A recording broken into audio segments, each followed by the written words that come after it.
Hey, it's me, MLB. Here is Sunshower Part 7, Aizawa X Female Listener X Present Mic. Enjoy! Hizashi stood there, a blush dusting his cheeks as he tried to process the sudden confession from his best friend and now rival. I like her, but I also value our friendship. My paying for your bouquet to her is a testament to that. No matter what happens in the future, you'll always be important to me, and I want the best for you, Aizawa said in his bland yet calming voice. Hizashi relaxed a little. I too feel the same way, he replied. I really do like her though, but if she were to choose you, I would still like for us to remain friends, he said, watching as relief washed over Aizawa's barely emotional face. Hey boys, you called, making them both look quickly in your direction. I have something to, Win picked up immediately and whipped wildly around you as you tried to finish your sentence, but your own nervousness got in the way, and you could hardly speak for your hair smacking you in the face from left and right. Ah, stop! You snapped at yourself, sudden thunder rumbling outside the building. It's okay, Yin. Come on, let's go to a less busy area, Hizashi called, catching your attention and negating some of your frustration at your own quirk acting up. Aizawa nodded and turned side on, giving you a look half over his shoulder. Come, he said, as he and Hizashi turned and started walking away. You followed behind, the wind dying down a little as you caught up to them. As you all walked down the hall together, Aizawa and Hizashi were in their own minds thinking about how to go about negotiating their own feelings without stepping on each other's toes nor putting themselves last, and both came to the same conclusion at the same time as the other, neither knowing that they had both thought the same thing at the same time. She must be the one to choose, they both thought in unison. After walking to the other end of the hall where there were less people, you stopped them, and they turned to face you. Here, you said, as you quickly thrust your homemade Valentine's chocolates into each of their hands with your eyes averted.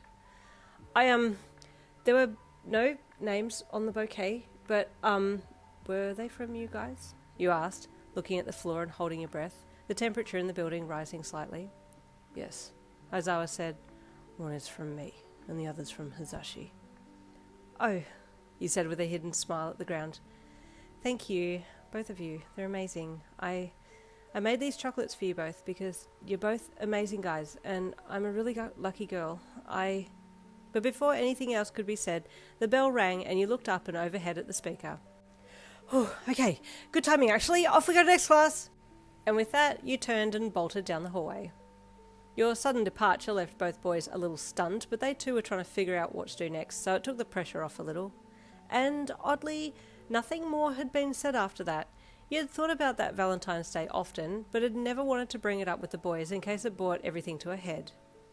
You're awfully deep in thought, Yin, Hizashi said from the driver's seat, bringing you back from memory lane, back to the passenger seat in his car. Yeah, you said with a small smirk as you looked across at him. I was just thinking about something that happened in the past. Oh, what was it? He asked curiously. That last Valentine's Day in high school, you said, watching his face to see if he did anything to give any emotions away. He glanced at you and then glanced into the rear view mirror at Aizawa in the back seat. Ah, yes, he said, looking back out the front of the car to see where he was going. Can I ask some questions? You asked him, feeling like he was suddenly feeling a little tension on the subject. Yes, Aizawa said from the back seat, and Hizashi glanced in the mirror at him again. Okay, he added, adjusting his grip on the steering wheel.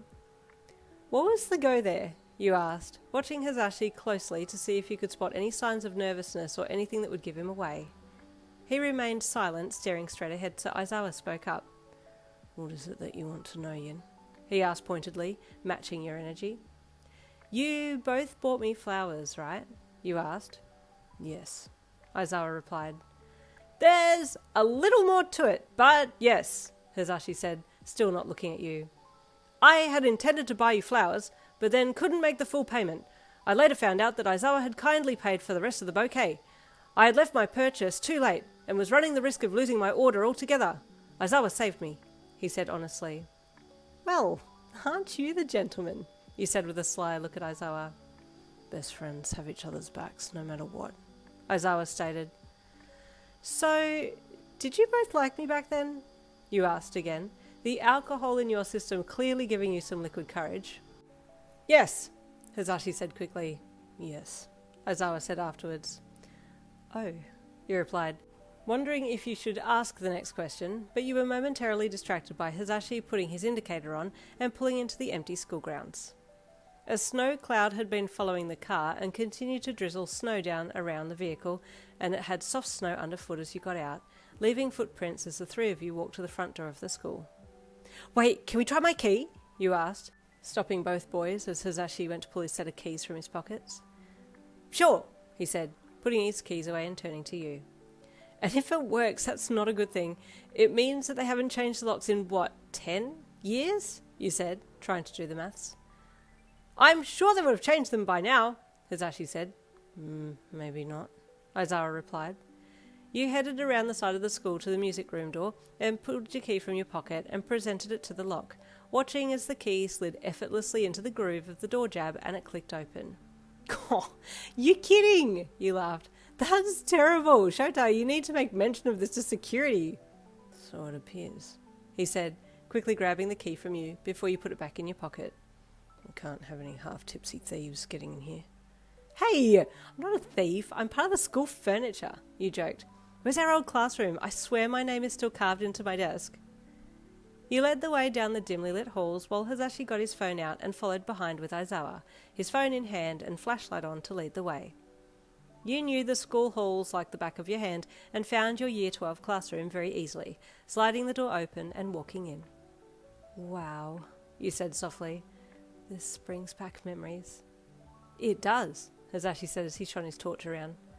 The desks are still all in the same spot too, you said with a surprised laugh. I'm going to see if it's still my same desk in the same spot. Stepping forwards, you walked down to the back between the rows of desks and found the one that you used to sit at in the class and sat down.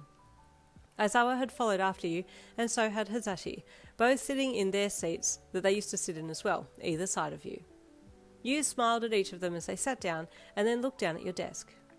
Hizashi, shine your light over here, you said, gesturing for him to shine his flashlight on your desk. He moved his arm closer to you with his phone in hand and shone the light directly onto your desk. No way. Look, you said with a laugh. It's my initials. Both boys leaned over to have a better look at where you were pointing, and sure enough, there were your initials marked into the wooden desktop. This school is so old, you laughed. It needs an upgrade. With a laugh, you pushed your chair back and then jumped up and ran around the front of your desk, turning around to look at each of the two boys as they sat there. Hey, so, you said, looking at each of them in turn as they looked at you. I got interrupted in the car, but going back to our conversation from before, you both liked me back in high school. What about now? How do you feel about me now? You asked, regret threatening to spill into your being as soon as your brain had time to catch up with what your tipsy mouth had asked. Outside, the wind could be heard whistling through the cracks in the windows as silence fell in the old classroom.